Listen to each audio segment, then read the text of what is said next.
This is the final resting place of some of the most influential men and women of the 19th century.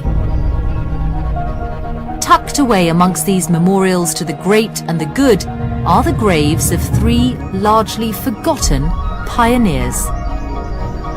Baron Headley, Marmaduke Pickthall, and in an unmarked grave, William Henry Quilliam. Although few recognize their names today, in the 19th century these men were responsible for a religious revolution that shook the British public to its core. They were aristocratic Christians who made a choice which inflamed Victorian society. They converted to Islam. An Englishman, a pucker Englishman, doesn't go native. He doesn't leave the English white upper middle class. And they changed the face of the Muslim faith in Britain. Pickthall's great achievement was to translate the Quran. It has been perhaps the most important translation of the Quran into English that there ever has been. This is the story of three extraordinary men who embraced Islam at a time when to be a Muslim was to be seen as a traitor to your country and the focus of hostility. In the press, he was charged with treason, and he certainly was put under surveillance. I think to rebel against his parents and to change his religion, I think it did break his mother's heart. Through the personal journeys of still surviving relatives, we'll discover just what these men achieved and how their legacy lives on today. My impression of Islam sat within post 9/11 thinking and the emphasis around fanaticism. But finding out about Marmaduke changed all that. Suddenly, Islam became so much more. So just what did these Victorian pioneers do to make Islam more acceptable to a society that condemned it? And are there any lessons for British Muslims today?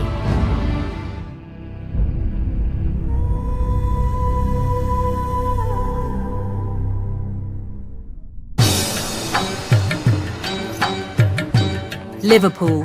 Today it's home to nearly 25,000 Muslims. This is the city's largest mosque.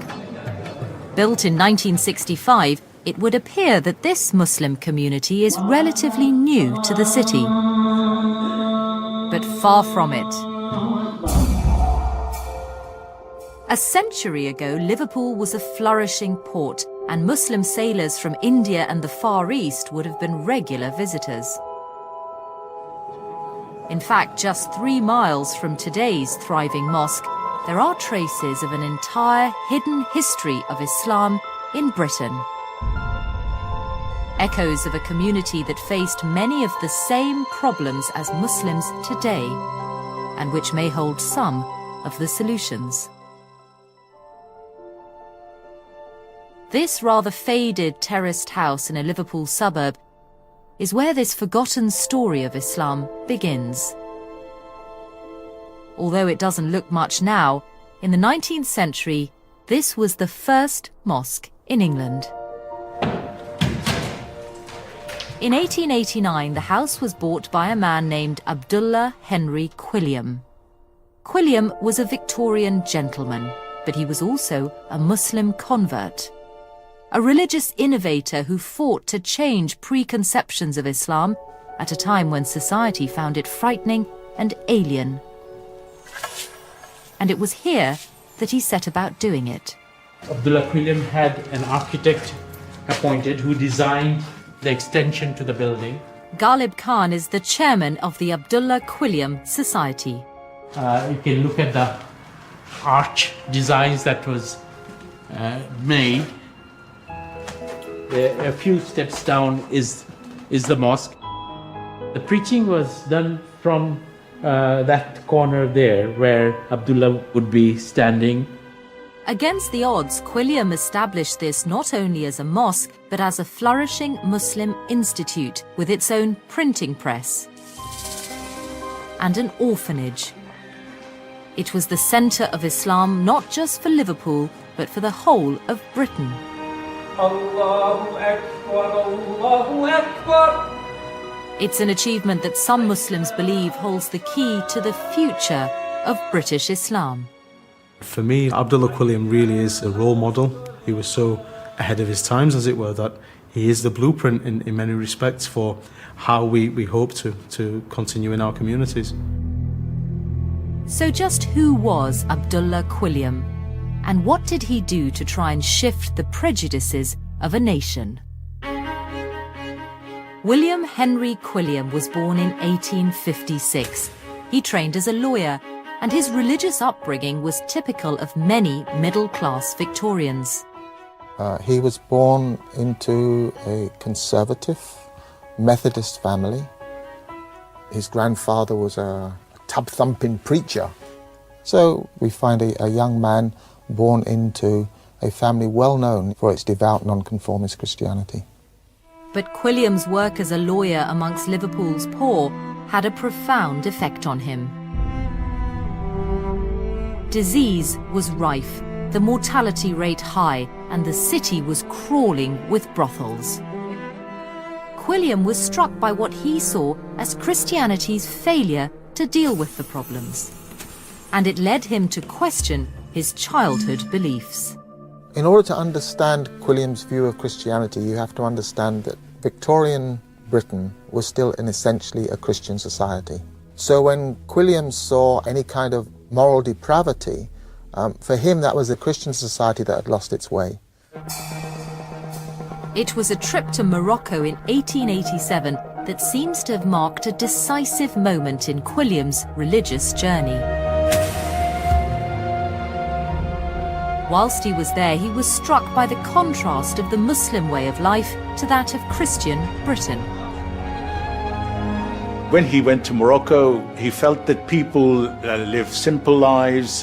They live, in his view, quite moral lives, and there is an environment of solidarity, depending very little on whether they are wealthy or poor.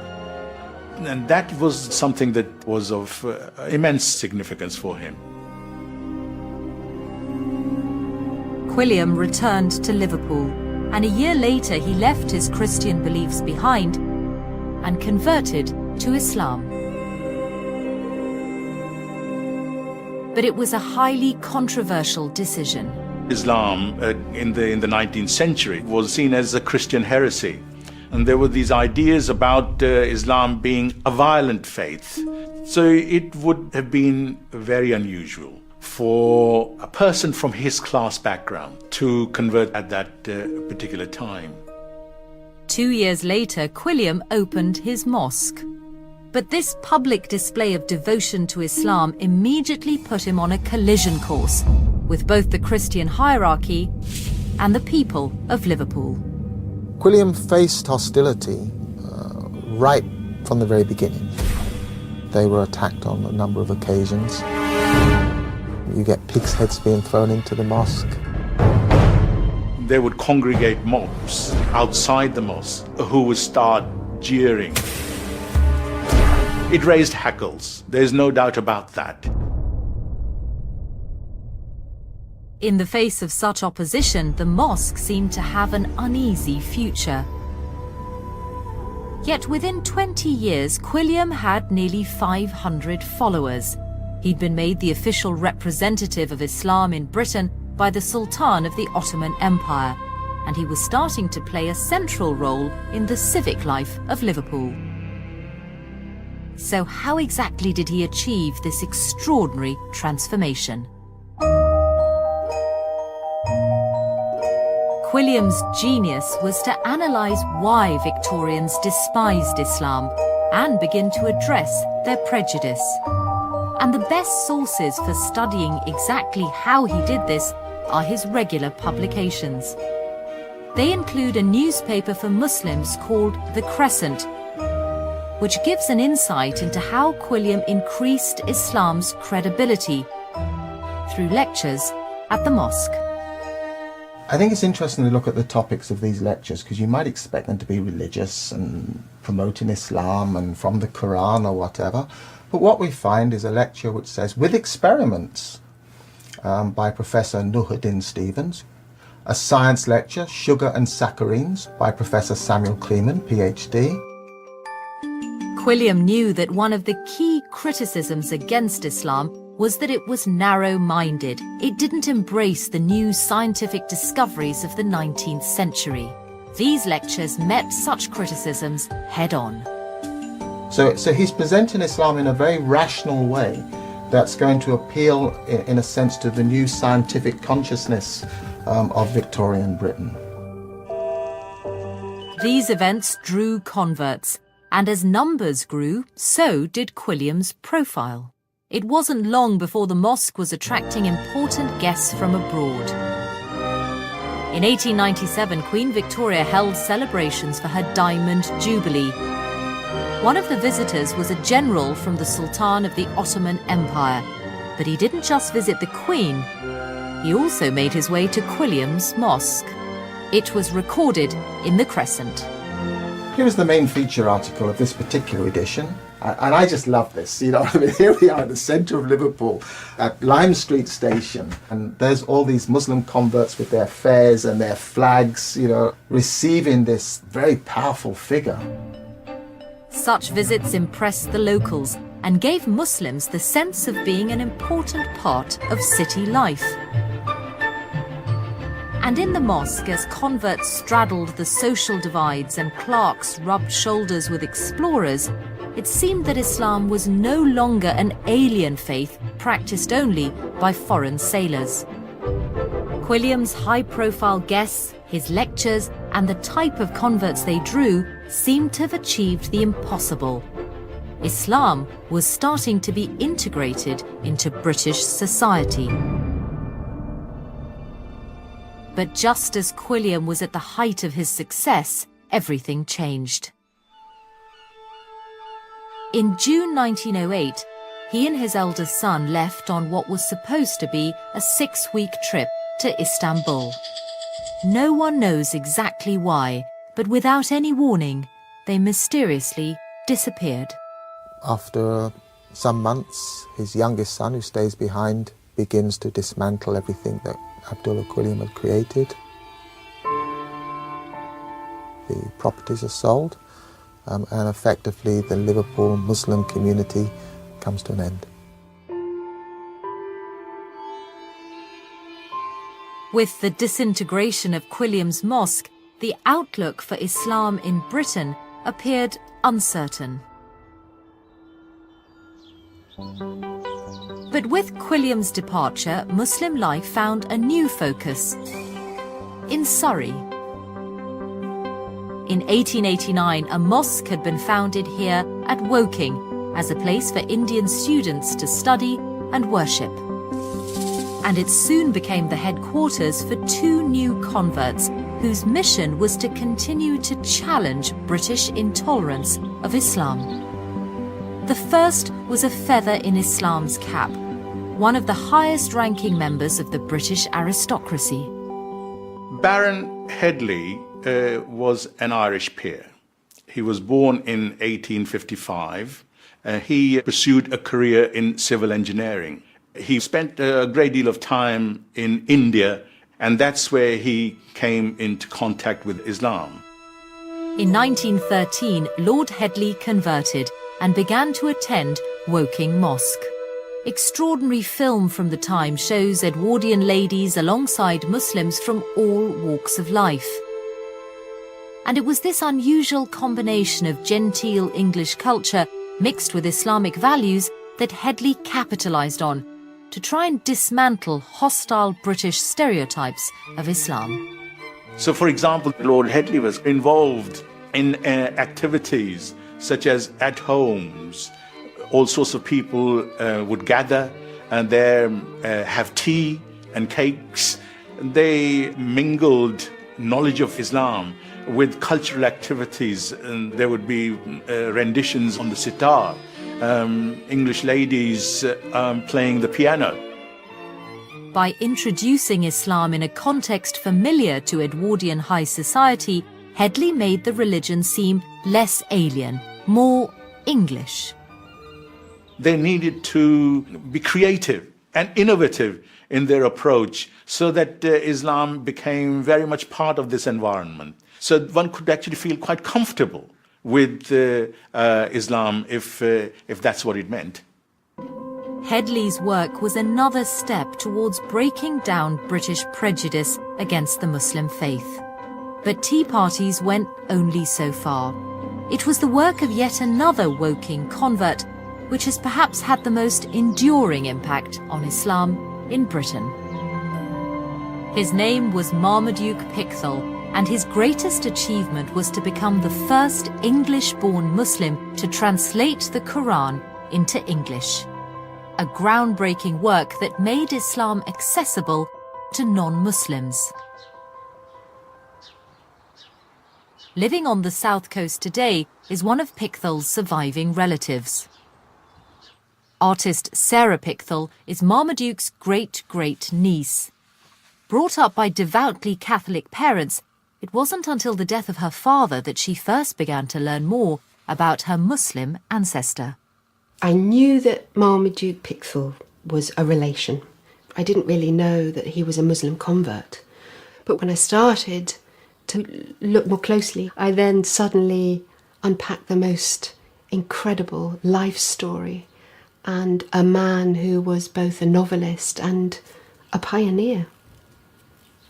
It's kind of what complicated the lives a lot. Sarah was so inspired by Marmaduke's story that she and a group of artists have begun to explore his life and legacy in a project called Loyal Enemy. Through painting, through film, through poetry, we're going to build a kind of kaleidoscope around Pickthall's life, and we hope that through that there'll be certain sort of shafts of light which will connect Pickthall's life with the audience looking at it today.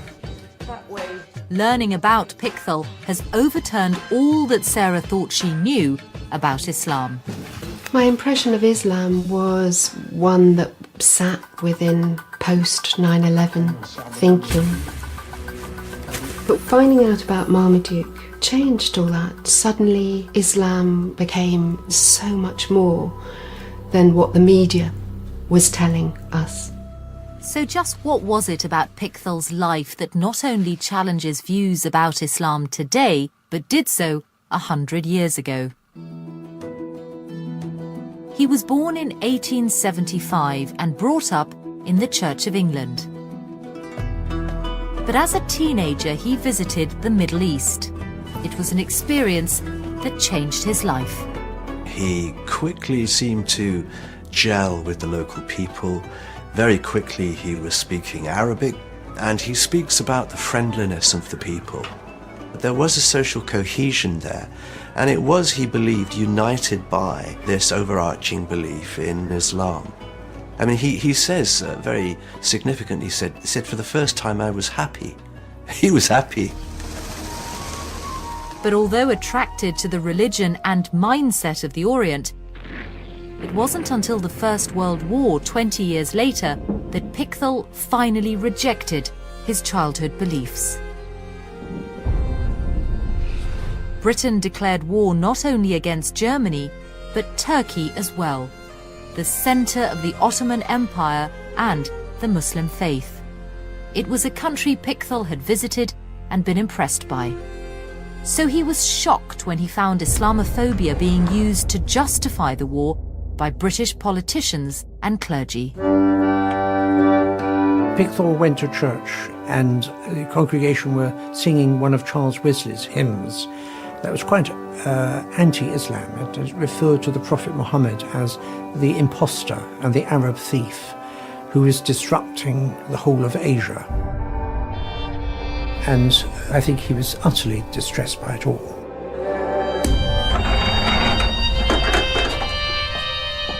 Pickthall left the church before the end of the service and never again considered himself a Christian. In 1914, he converted to Islam.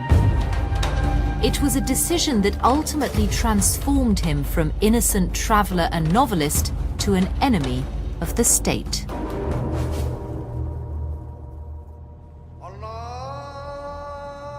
After his conversion, Pickthall attempted to persuade the British government to change its policy towards Turkey. But his actions had devastating personal consequences. He became a total outsider in Britain, a security risk. He was a man who was supporting the enemy and who'd embraced Islam. He destroyed his reputation as a conservative Englishman.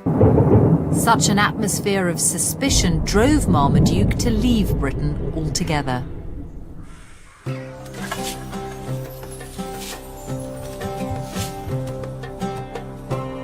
He moved to India, which became his home for the next 2 decades. But although he was nearly 5,000 miles away, his actions would still have a huge impact on Muslims back in Britain. It was here that he undertook the most important work of his life, a pioneering translation of the Quran from Arabic to English. Published in 1930, it was seen as a milestone in the history of translation. This is an early edition of Pickthall's translation of the Quran, and the remarkable thing is that it's the first time a believing Muslim has translated the Quran who was also a native speaker of English. He was also an accomplished writer, and he transfers all these skills to his translation of the Quran. Although there had been previous translations, they were renowned for their anti-Muslim bias. These translations came with notes at the bottom, and these notes reflected prejudices that Muhammad couldn't possibly have had a revelation, that much of the Quran was copied from Jewish and Eastern Christian sources. So when Pickthall's version finally appeared, because the notes that exist in that translation are the notes of a believer, and they take into account the standard authoritative commentaries on the Quran, then you would be drinking from a purer source. By producing a more objective translation in a language understandable to a wider audience, Pickthall was breaking down prejudice. There has always been a suspicion of a holy book in a strange language, so he was making the Quran accessible, and if there has been a kinder and more tolerant appreciation of Islam, it has been through Pickthall's translation. And there was somewhere back in Britain that particularly welcomed it. Woking Mosque, Pickthall's base before he left for India. At a time when it seemed all of Britain was against him, it was the one place he had felt at home.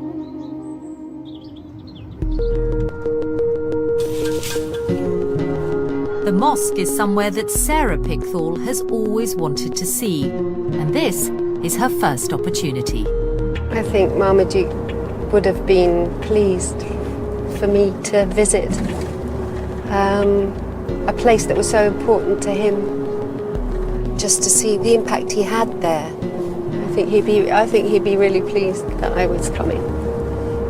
Yep, just in here.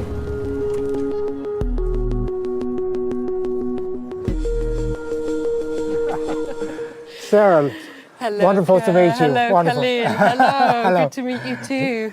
Your great-great-uncle would have been here many times. Khalil Martin, like Pickthall, is a convert and has agreed to show Sarah around.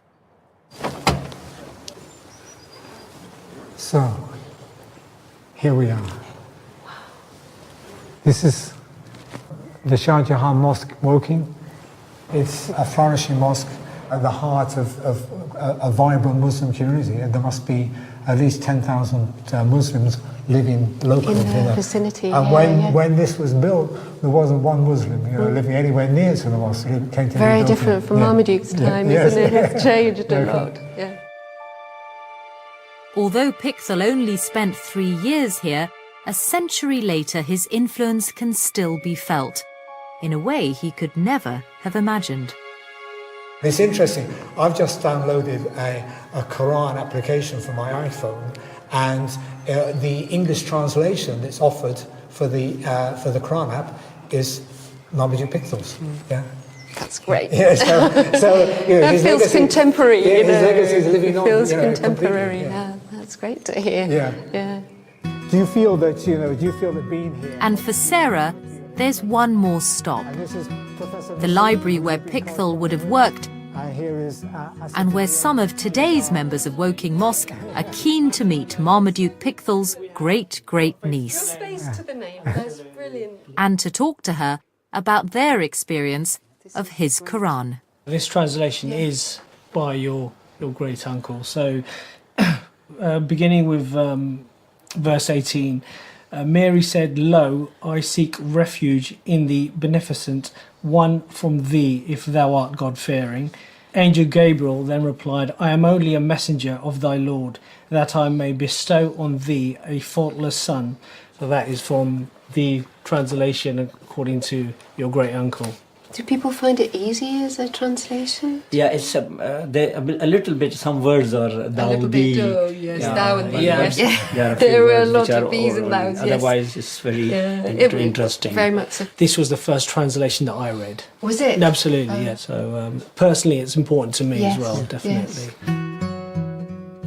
Pickthall, like Quilliam and Headley before him, helped to demystify Islam, and his work continues to inform and encourage new generations.